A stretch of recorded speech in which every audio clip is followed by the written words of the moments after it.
Hello again, everyone. I'm going to make a wedding card today. It's a commission card for a friend, and she said that she would like this specific wording: on your wedding day, Alice and Nat, and the date. So often when somebody asks me to do a wedding card, an engagement card, anniversary, whatever, I've got certain sort of styles in my head that I go to straight away. And it kind of makes it easy. And I thought to myself, I'm going to do something a bit different today. So what I thought I would do is, rather than just putting that as a sentiment at the bottom or inside a heart or something, I thought I would use it as a frame for the central image. I did it in Word.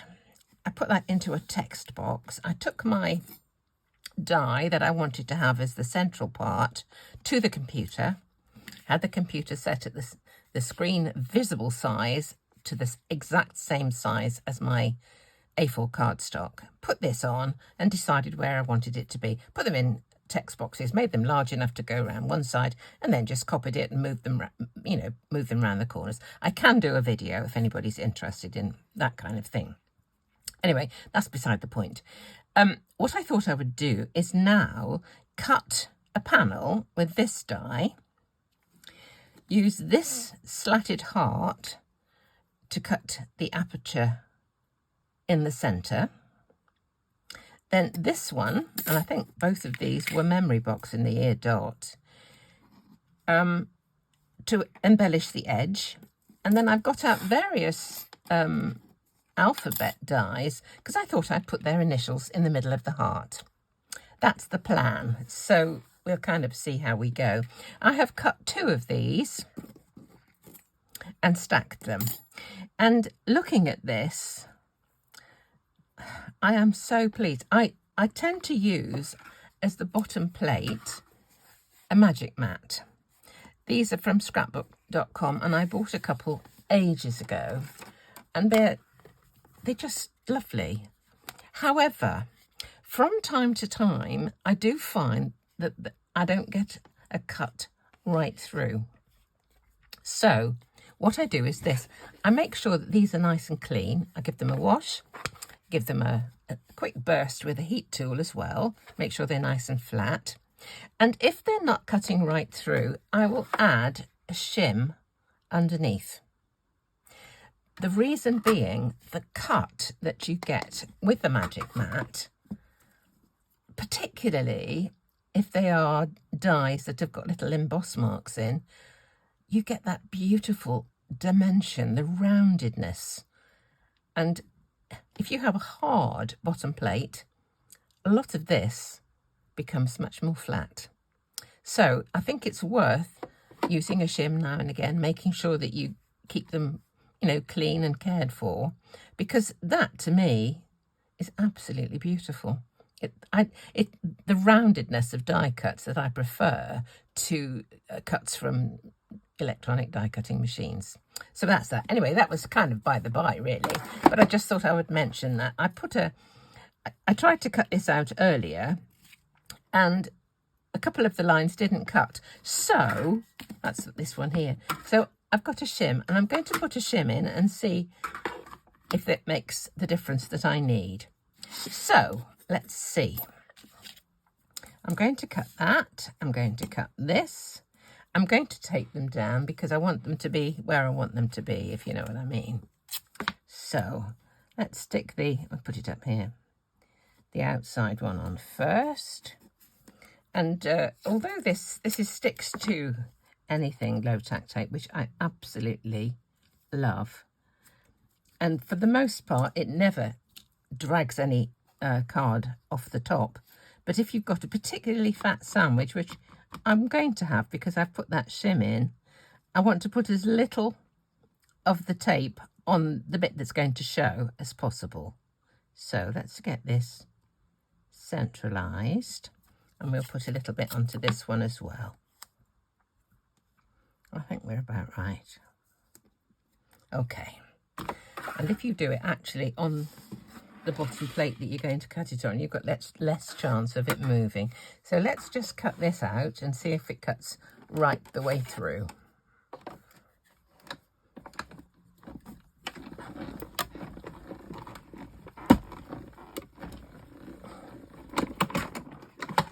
Here we go, let's have a look.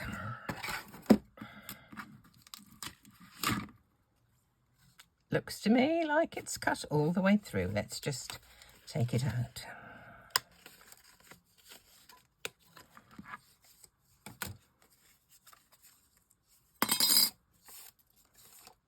Look at that. And these lines are like this. I just absolutely love it.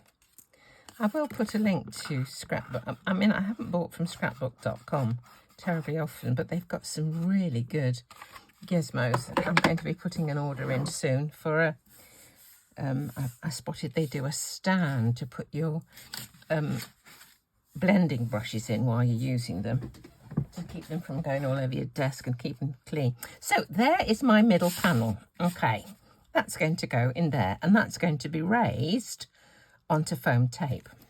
This I'm going to put around that like this. So let me just put a little bit of glue on the back of this, and we'll get this attached. I think it can be glued anywhere, I think.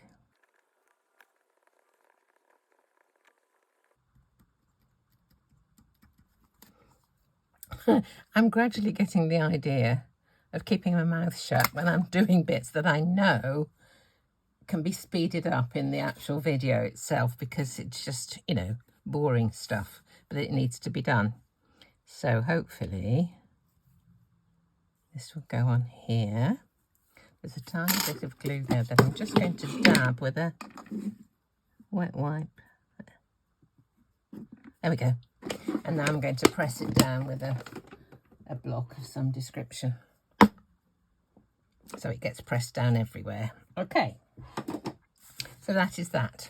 That's going to go on to there. I think we're going to have some little jewels in there somewhere, and there may be a little bit, I think we will. We'll put some, I should have done this really before I attached it, but it doesn't matter. Just going to put some twinkle. This is Nuvo Glitter Gloss, just onto the raised bits. The next thing I'm going to do is to choose an alphabet to use for their initials. And I'm fortunate in that I have got quite a few alphabets to choose from. Yes, this would have been much easier to do before I put it on here. I didn't think about it until too late. No, for next time. So, what I've done is cut out a few that I thought were potentials for using for this card, and I'm just going to just place them on and see what they look like. Just finish this quickly. There we go. Yeah, that's okay. Right. I think I'm going to twinkle the letters as well. So I got out a few. This one, this is a Sizzix, is these two. They're very, very fine. And I think they may be too fine because of the stripiness beneath them. Let's have a look.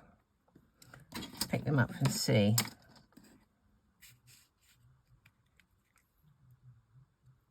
It looks like these might need to be silver. I don't know.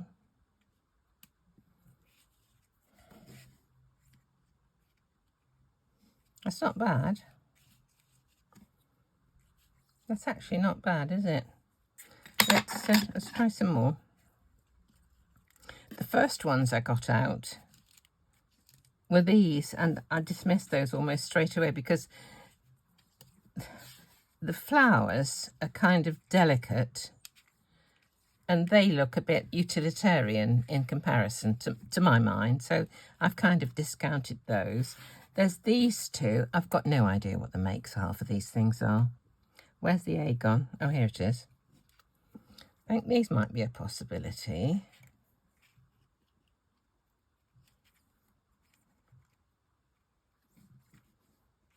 I still quite like those, actually. I didn't think they were going to go, but let's have a look at the other ones. So these are kind of fancy jobs, but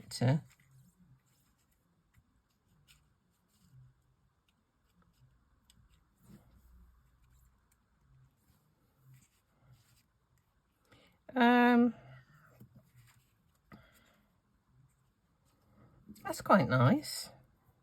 I didn't think I'd like those, actually. But I don't dislike those. Let's try these ones again. This is a bit more in keeping with, they've got a bit bent in the process. Let's just see. I think they're a bit big. I think they're just a tad too big. I think it surprised myself. I think it's going to be these, because it kind of goes with the leaves, and think that's going to be these. Right, let me put some foam tape on the back of this and attach this to there. Here's some foam tape.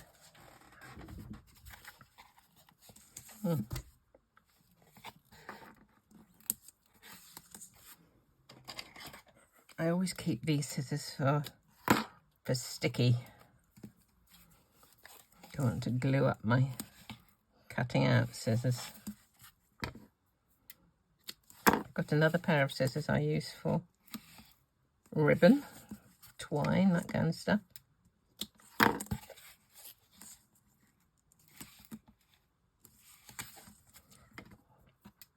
Okay, now let me just twinkle these before I do anything else, because it would be more easy to do this way.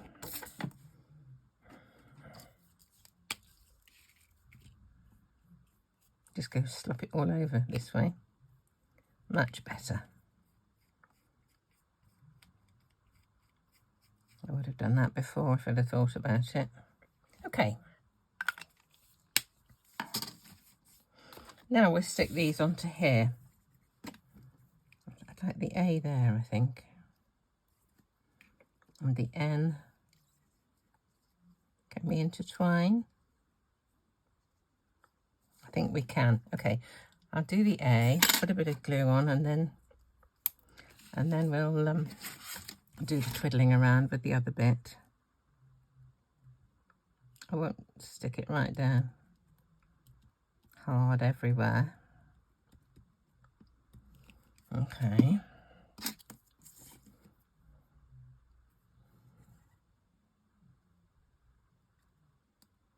That's going to go there. Whoops.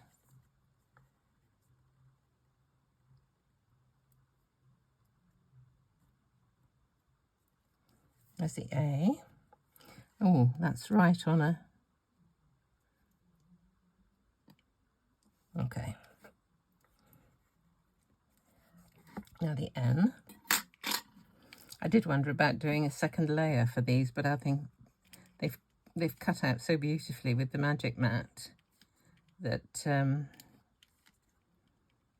it's really... I don't think it needs it. I had to look on the original to see which way up it's supposed to go. Oh, that looks nice. The little twiddly bits look like they're just entwined there. Can you see? My finger's probably in the way. There we go. Those bits there. That's sweet. Right, let's have some jewels. Let's have some diamonds, shall we? Or pearls. What should we have? Those are pearls. And those are sort of... Which do we want? I think we'll have the pearls. They're about 1 millimetre big. Absolutely tiny. But I just absolutely love them.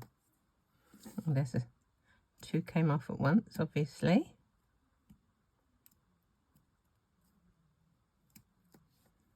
I think the back came off that one then.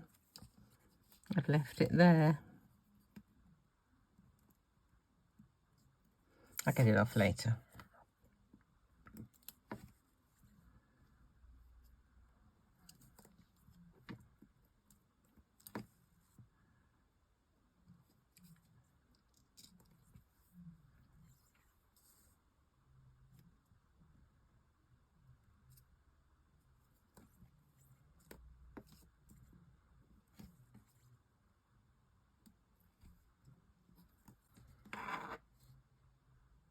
That'll do. That will do nicely. Okay. This is going to go onto there. I'm just wondering if I need a second layer here. And I think I do. I've cut just one more layer with one of my press cut nesting dies. I'm going to put this onto that to give it a little frame, and then that can go onto the front, and we are in business. So this goes onto here. I love the fact that these dies are so small, the increments, that you can have a sort of a tailored look to it, do you see? So that's the card. Let's put this on here.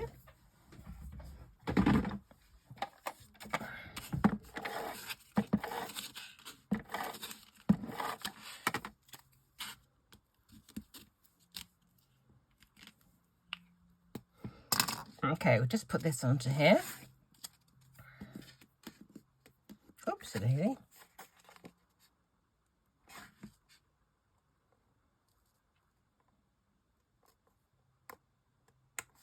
Okay.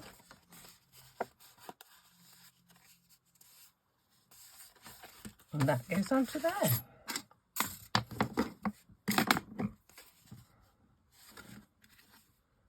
Quite an interesting one, different for me. Makes a change to do something just a little bit different. So, another wedding card. Another day. Thank you so much for joining me. My numbers are still up and down like a yo-yo. So if you could just check, I'd be really, really grateful. So as ever, thank you so much for watching. Thank you all of those who bought me coffee. I am very, very grateful. And I'll see you next time.